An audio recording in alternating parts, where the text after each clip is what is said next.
issue that's not quite as simple as the rhetoric, right? But if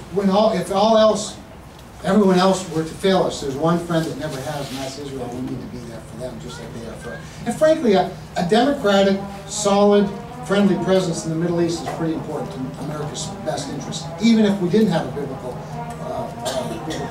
worldview. I happen to have, but I think it's in our best interest whether you do or you don't. Kevin. Dwayne has a question in the comment. Hemp in North Dakota is legal to raise, but it's illegal to harvest because of the federal government. Will you initiate efforts to make it legal for all farmers in all 50 states to raise hemp so that it can be... Dwayne's question is, will I help make it legal for all farmers in all 50 states to grow hemp if they want to? This is kind of a long time issue with me. I was economic development director in Ed Schaefer's second term before oil was $100 a barrel and we cut budgets. But that's another whole story. And I was actually quite a proponent of hemp because there's a lot of technology today that allows you to identify hemp. But I will say this, Dwayne, I'm not an expert on the topic of hemp farming or how it relates to marijuana. Or, without getting into all of that, I have to yield for the most part, as long as marijuana is an illegal drug in this country. And you can advocate for its legality if you want, but as long as it's illegal, I have to trust the experts, the enforcement experts, to the degree that they tell me it's well, then going on the marijuana, since North Dakota is trying to get medical marijuana on the ballot, but now we're trying to collect 26,000 signatures. What do you think about medical marijuana being legalized throughout the United States? Well, I think, again, I would go back to experts. I'm not a fan of legalizing marijuana, right up front. But if medical marijuana, if it's prescribed, the good news is, as you just said, they're trying to put it on the ballot. North Dakota has the strictest regulations on their registration. Sure. You guys, okay, now let's get in a lot of trouble, shall we? Go for it. I have a far greater concern. I have far greater concern about alcohol abuse in this state than I do about marijuana. You guys, Chris and I came upon the accident the other day on I-94. We know that family, not those two young people and their child, but their mom and dad and his brother and his sister very, very well. And it's not about laws, legislators. It's not about laws. It's about the heart. It's about our culture. It's about what's acceptable. It's about rationalizing things that we know better than to rationalize. So I have a far greater concern, frankly, about our attitude about alcohol than I do about marijuana. Boy, oh boy, are we far afield now. I agree with you 100% on that, Kevin. That's a very wise statement. Were you going to ask an easier question? Well, it might be up your alley. I was just wondering what is the reason why our state has been able to refine for recent years here, and the other side of it is the Indian nation getting a refinery, and if so, is it only going to be to serve their reservation? Her question is about refineries. Why, and Randy is the guy that's advocating for them, I noticed. Why haven't we had a refinery built in North Dakota for a long time? And is it true that the Fort Berthold Reservation, are they actually going to get a refinery? And if they do, will it be only for their use on the reservation? I don't know that's all the answers to all of those questions, except a few things I'd say. It's not just North Dakota. It's the United States has not had a new refinery built in 30-some years, largely because of federal regulations that have made it nearly impossible to build a new refinery economically.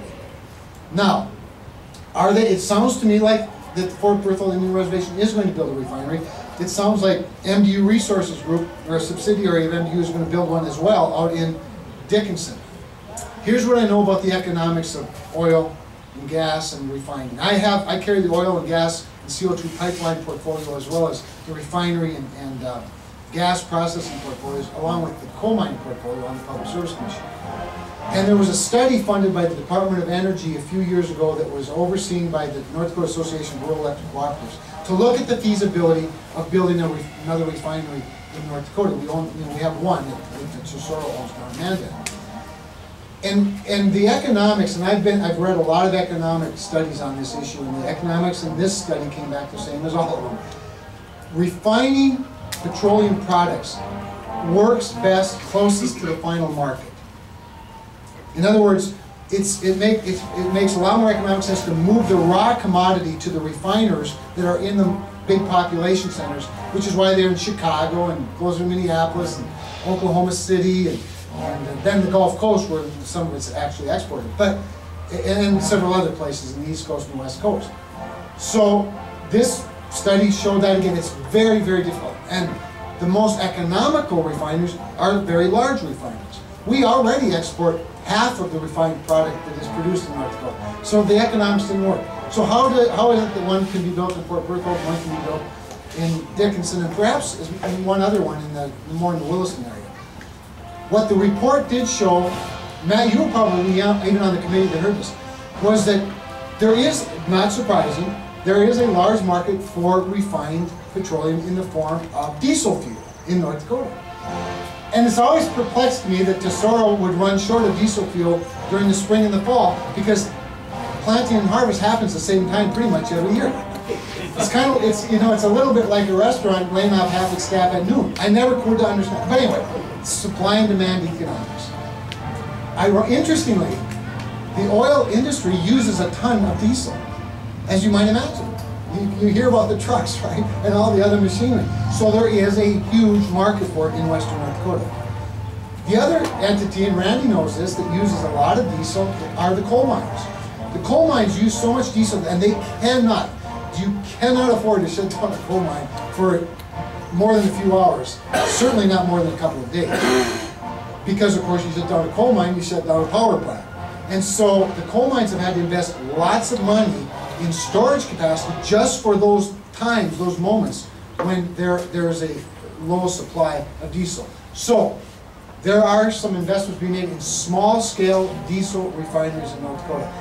You know, it's one of those tough ones because we know that the jobs at a refinery are very good jobs. Some of the best, certainly in Bismarck Panda. Refineries also pay really good property taxes. It's great for school districts. It's just one of those things that economically hasn't made a lot of sense. Does that make sense? Again, one thing with petroleum products, you can refine into 120 some different types of products. What we need to do is bring in some other type of manufacturing that would use those products. So it'd be right there where the end user is. Yep. David raises a very good point. He would know this.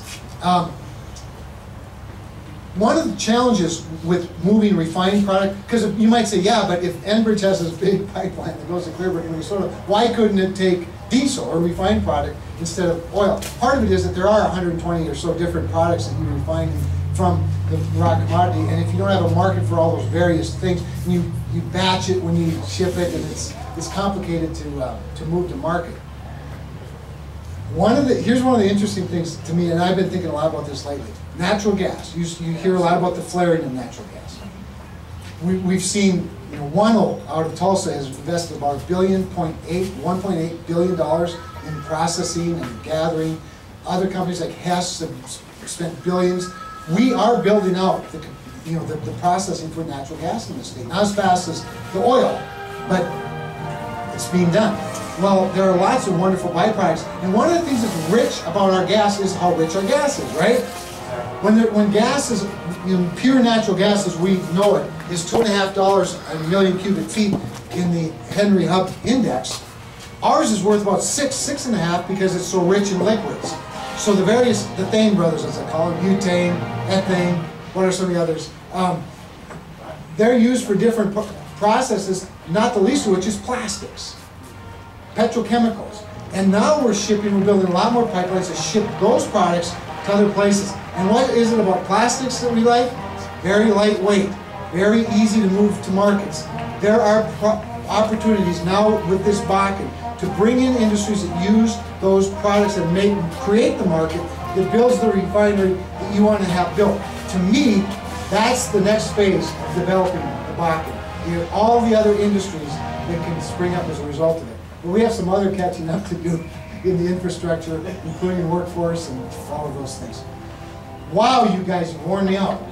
Anything else? I could go a while, as you can tell. If not, again, thanks for everything you do. Thanks for your questions, and I hope I have any questions.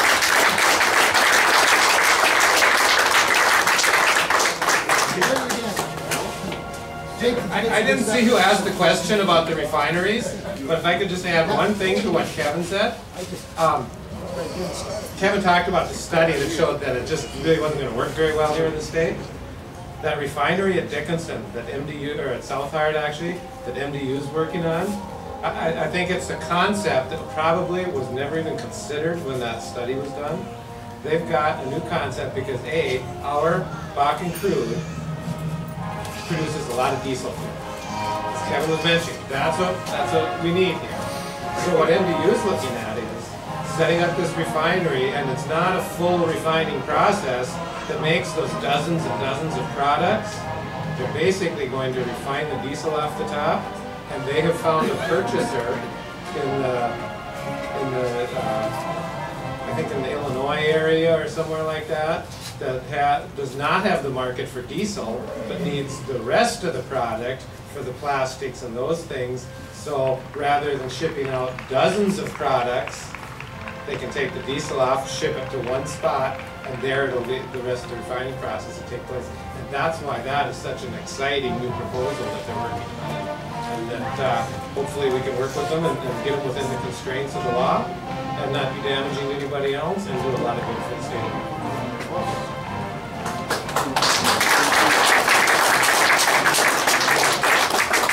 Unless anybody has anything else, I think that's it. Thank you for coming. Good to be with you again, Mike. Yeah. When do we make it?